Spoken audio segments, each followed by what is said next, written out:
আমেরিকাকে সরাসরি হুমকি দিলেন রাশিয়ার প্রেসিডেন্ট ভ্লাদিমির পুতিন। এবং যে ইসরায়েল ইরান যুদ্ধ চলছে, সেই যুদ্ধে আমেরিকা যদি জড়িয়ে পড়ে বা আমেরিকা যদি নাক গলায়, তাহলে এই যুদ্ধ কিন্তু পারমাণবিক যুদ্ধে পরিণত হতে পারে। এই ভাষাতেই হুমকি দিয়েছেন রাশিয়ার প্রেসিডেন্ট ভ্লাদিমির পুতিন। যদিও এরপরে পাল্টা ডোনাল্ড ট্রাম্প দেওয়ার চেষ্টা করেছেন, কিন্তু যেটা সবচেয়ে গুরুত্বপূর্ণ তা হচ্ছে ভ্লাদিমির পুতিনের এই বক্তব্য কিন্তু বলা যায় এই যুদ্ধে নতুন একটা মাত্রা যোগ করতে পারে। হয় আমেরিকা সরাসরি জড়িয়ে পড়তে পারে, অথবা আমেরিকা কোথাও যেন নীরব হয়ে যেতে পারে। কী হতে পারে সব কিছু আলোচনা করবো আজকের এই ভিডিওতে। নমস্কার, আমি সত্যজিৎ পাল। ইসরায়েল এবং ইরানের মধ্যে লড়াই কিন্তু চলছে, আক্রমণ পাল্টা আক্রমণ। একদিকে যেমন ইসরায়েল ইরানের বিভিন্ন শহরে আক্রমণ করেছে, ঠিক তেমনি ইরানও কিন্তু পাল্টা আক্রমণ করে চলেছে ইরান ইসরায়েলের বিভিন্ন শহরে। দুই দেশই কিন্তু ক্ষতিগ্রস্ত হচ্ছে, দুই দেশের সেনারা নিহত হচ্ছেন। আর ঠিক সেখানেই আমেরিকার পক্ষ থেকে কিন্তু ইরানের বিরুদ্ধে বিবৃতি দেওয়া শুরু করে ডোনাল্ড ট্রাম্প। তিনি বলেন আয়াতুল্লাহ খামেনি ইরানের যিনি প্রধান, তিনি কোথায় লুকিয়ে আছেন জানেন এবং খুব তাড়াতাড়ি ব্যবস্থা নেবেন, নানাবিধ মন্তব্য কিন্তু করেন। এবং তাছাড়া তিনি এও বলেন যে খামেনিকে আত্মসমর্পণ করতে হবে এবং নানাবিধ মন্তব্য করেন। আর ঠিক সেখানে যখন লড়াইটা যখন চলছে দুই দেশের মধ্যে, ইসরায়েল এবং ইরান, মনে করা হচ্ছে হয়তো আমেরিকা খুব শীঘ্রই জড়িয়ে পড়বে। সেখানেই রাশিয়ার প্রেসিডেন্ট ভ্লাদিমির পুতিন কিন্তু তার বিস্ফোরক মন্তব্যটা করে দিলেন। তিনি স্পষ্ট বলেছেন যে ইসরায়েল এবং ইরানের মধ্যে যদি আমেরিকা জড়িয়ে পড়ে, তাহলে কিন্তু পরমাণু যুদ্ধ শুরু হয়ে যেতে পারে। এবং তিনি এও বলেছেন এই যুদ্ধে নাক গলাবেন না। এক কথায় আমেরিকাকে হুঙ্কার দিয়ে রেখেছেন রাশিয়ার প্রেসিডেন্ট ভ্লাদিমির পুতিন। এবং যদিও পাল্টা ডোনাল্ড ট্রাম্প, এবং তিনি এও বলেন, রাশিয়ার প্রেসিডেন্ট এও বলেন যে প্রয়োজন পড়লে ইসরায়েল এবং ইরানের মধ্যে মধ্যস্থতা করতেও রাজি, এমনটাই জানিয়েছেন রাশিয়ার প্রেসিডেন্ট ভ্লাদিমির পুতিন। এবং তারই বক্তব্যের পর ডোনাল্ড ট্রাম্প পাল্টা বলেছেন ইসরায়েল এবং ইউক্রেন এবং রাশিয়ার যুদ্ধ করতে, সেই যুদ্ধে কেন মেটাচ্ছে না, নানাবিধ প্রশ্ন কিন্তু তোলেন। যেটা প্রশ্ন হচ্ছে হুঙ্কারটা কিন্তু দিয়ে রাখলেন রাশিয়ার প্রেসিডেন্ট ভ্লাদিমির পুতিন। কারণ এই ইরানে যুদ্ধের শুরুটা যেভাবে হয়েছিল তা হচ্ছে ইরানে পরমাণু বোমা রাখা যাবে না, এই নানাবিধ তথ্য কিন্তু আগেই তুলেছিল ইসরায়েল। আমেরিকার পক্ষ থেকেও কিন্তু সেই তাও বলা হয়। আমেরিকার প্রেসিডেন্ট ডোনাল্ড ট্রাম্প আয়াতুল্লাহ খামেনিকে 60 দিনের বেঁধে দেন এবং খামেনি কিন্তু কর্ণপাত তাতে করেনি। এরপরেই 61 দিনের মধ্যে আক্রমণ করেন ইসরায়েল, এবং ইসরায়েল আক্রমণের পরেই ইসরায়েলও কিন্তু পাল্টা আক্রমণ করতে শুরু করেন।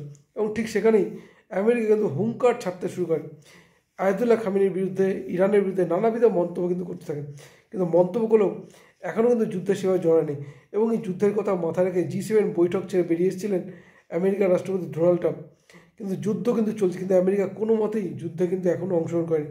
আর ঠিক সেখানেই যেখানে যুদ্ধ বা ইসরায়েলও মাঝে মাঝে কিছুটা হলেও চোখ কোণঠাসা হয়ে পড়ছে বা চাপে পড়ছে যে আমেরিকা যেখানে তাদের এগিয়ে দেওয়ার পর পিছিয়ে এসছে। সুতরাং এটা নিয়ে তাদের মধ্যে একটা কিন্তু নানাবিধ প্রশ্ন কিন্তু তৈরি হয়ে গেছে যে ডোনাল্ড ট্রাম্প যেখানে সর্বত্র পাশে থাকার বার্তা দিয়েছেন, যেখানে ইউক্রেন রাশিয়ার যুদ্ধে ইউক্রেনের পাশে থাকার বার্তা কিন্তু প্রথম থেকেই দিয়েছিল আমেরিকা, কিন্তু বলা যেতে পারে ইউক্রেনকে গাছে তুলে মই তুলে না ট্রেনে, এমন একটা। ঠিক ইসরায়েলে কিন্তু তা হবে, ইসরায়েল কিন্তু এই প্রশ্ন কিন্তু থাকছে।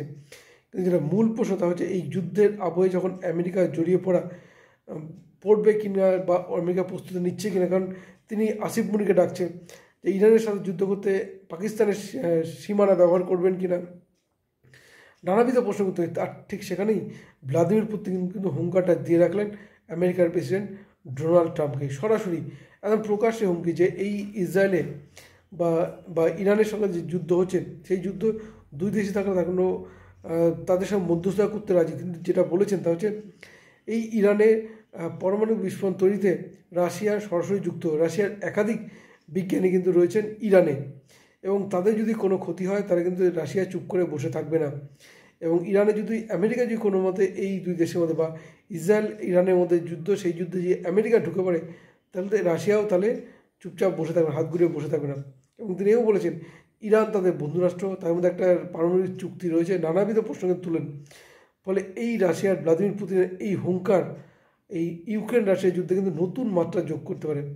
কিছুটা চাপে পড়তে পারে ইসরায়েল, কিছুটা আত্মবিশ্বাসী হয়ে উঠতে পারে ইরান। কিন্তু আমেরিকা কী করে, যে ডোনাল্ড ট্রাম্প নানাবিধ মন্তব্য বিস্ফোরকগুলো মন্তব্য করছেন ঠিকই, কিন্তু সেই মন্তব্যের কতটা সারমর্ম রয়েছে তার মধ্যে প্রশ্ন রয়েছে, কতটা বিশ্বাসযোগ্যতা তাদের প্রশ্ন তো রয়েছে। কিন্তু ডোনাল্ড ট্রাম্পকে পুতিন যে ভাষায় বলে রাখলেন, তাতে আন্তর্জাতিক মধ্যে আমেরিকার ভাবমূর্তি যে আরেকবার ধাক্কা খেল বলার অপেক্ষা রাখে না। অর্থাৎ আমেরিকা এই মুহূর্তে প্রয়োজন স্পষ্ট কিছু কথা, হয় যুদ্ধে জড়িয়ে পড়া, নাহলে যুদ্ধ থামানো অথবা নীরব থাকা। কিন্তু যদি দু নৌকায় পা দিয়ে তিনি চলতে চান, তাহলে আমেরিকার ভাবমূর্তি বারবার ধাক্কা খেয়েছে, নতুন করে আবার ধাক্কা খাবে। কী বলবেন আপনারা? আপনাদের মতামত জানাতে পারেন আমাদের কমেন্ট বক্সে।